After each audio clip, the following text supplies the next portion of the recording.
Guys, हम बात करने वाले हैं BTS की, जिसकी मुकम्मल शक्ल बंटन संयोजन है और ये साउथ कोरिया का हिप हॉप बैंड है। इंटरनेशनल ट्रेंड जिसने दुनिया को तूफान से दो चार कर रखा है और इनके पास फॉलोअर्स का एक सैलाब भी है।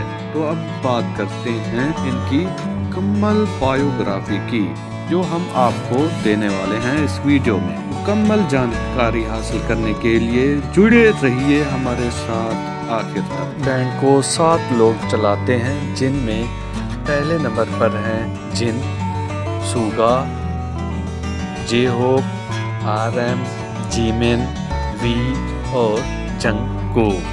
बैंड का पहला एल्बम डार्क एंड वेल्ड है, जो 2014 में आया था। दूसरा एल्बम द विंग्स, जो काफ़ी सुपर डुपर हिट हुआ और 2016 में शाये हुआ था। 2017 में इनका तीसरा एल्बम लव एंड टीयर आया।